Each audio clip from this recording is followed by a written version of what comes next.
Good evening, sir. Today we're going to do presentation for our electronic packaging subject. Let me introduce my group members. I myself, Tiroshan, and then Muhammad Fakir, and then Muhammad Afiq, and then Fatini Zafira, and lastly Natalie Chenley. We're gonna do our presentation for first wave of microelectronic. Okay, let us see our table of contents. First, we're going to discuss about introduction to first wave of microelectronics, and then we're going to discuss about background history of first wave of microelectronics, and so on. We're going to discuss about application of first wave of microelectronics. Last but not least, we're also going to discuss about future trends of first wave of microelectronics. Okay, what is microelectronics? Microelectronics is the first technology wave which started with the invention of transistor.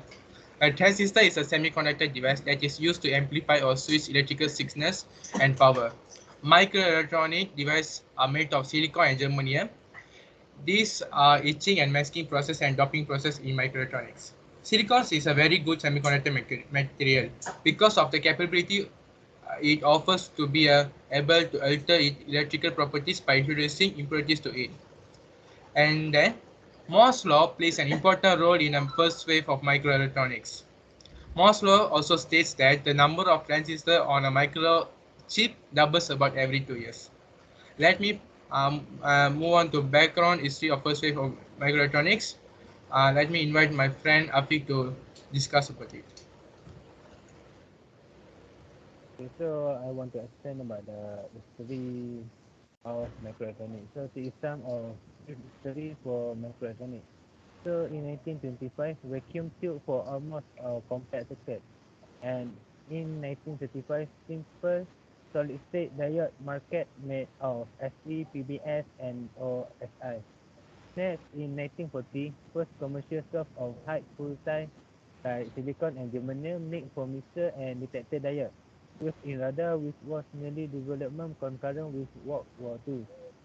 Next, in 1947, first transistor built by John Barden, Walter Bratton, and William Shockley at Bell Telephone Lab. Furthermore, in 1952, Shockley invented junction transistor, and Jordan Thiel or Jordan Spark reduced it to practice, replace point contact version, which is a reliable problem. In 1954, first silicon-based solar cell, and next 1958, Shockley invent impact diode for microwave generation, is forerunner of today wireless. So he is the inventor of the first transistor. First we have John Barden, second we have William Bradford Shockley, and the last one is Walter House Braden. And like you can see the picture, that was the first form of transistor and was made from gold foil strip pressed into contact with a strap of germanium on a plastic triangle. So next, I will pass to Fakih Masan to explain about the application of fourth-wave microelectronics.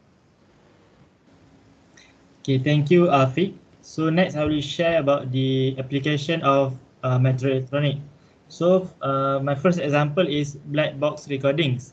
It have a power supply, a memory unit, electronic control board, and a signal beacon.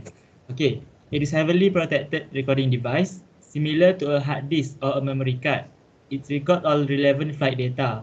It also have crash survival memory unit, also known as CSMU, designed to store 25 hours of digital using computer memory chips. Next, it also have integrated controller and circuitry board, also known as ICB.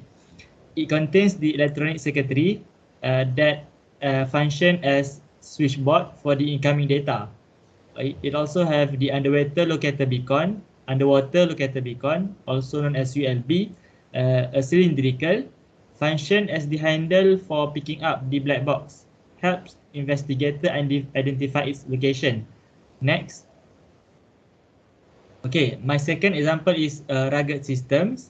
It is a ruggedized computer specifically designed to operate reliably in harsh usage. For example, harsh usage environment. For example, strong vibrations, extreme temperature, and wet or dusty condition. It is also commonly used in military, agriculture, transportation, or distribution. it have protective cases, waterproof, dustproof, impact-proof, and protected against sunlight. Okay. It also able to withstand high and low operating temperature than typical commercial component. Okay, I think that's all from me. So I pass to Natalie. Okay, next is the future trends of first wave microelectronic. Future trend is a possible semiconductor implementation based on the silicon germanium nanostructures. Moore's law has created the roadmaps for future technological development, which are used to identify key for the roadblocks to be removed. This is to ensure the industry's continuous success.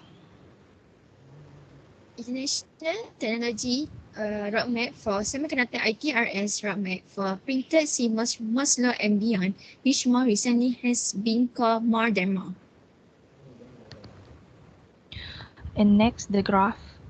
As we can see from this graph, this is the Moore's and Moore's miniaturization graph. And over time, the transistor sizing will decrease, the functionalities will increase, and the transistor will less in density.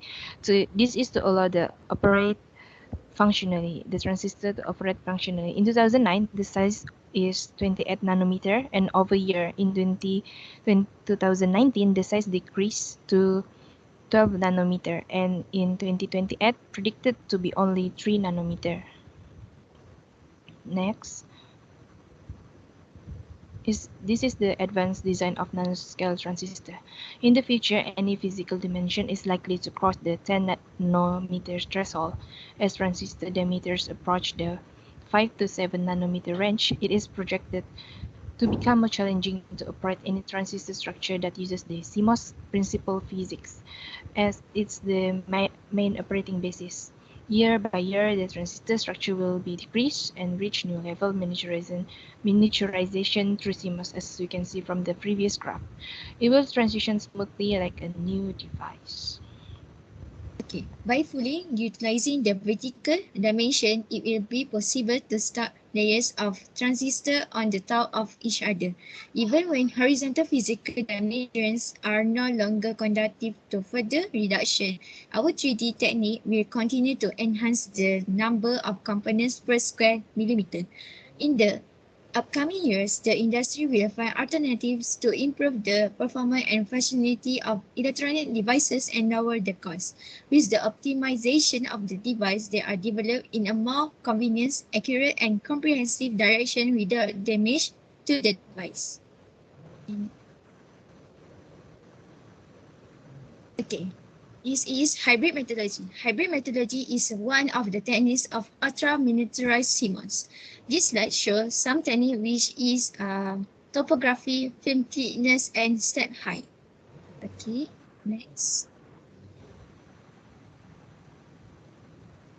The function of hybrid methodology is to understand the material properties and interaction of complex 3D device structures to avoid structure errors and test limitation. Otherwise, there is no tool that meets all methodology requirements of ultra-miniaturized CMOS. The next generation might need a high efficiency and high precision of transistors manufacturing. For example, atom probe, chromatography, TEM, and OCD are combined to construct a nanoscale hybrid metrology solution for three-dimensional structures. The combination of metrology and artificial intelligence and the automation of the testing tools can make measurement and data analysis more efficient. So this is the references that we have collected throughout in the making of this slideshow. Okay, that's all from us. Thank you.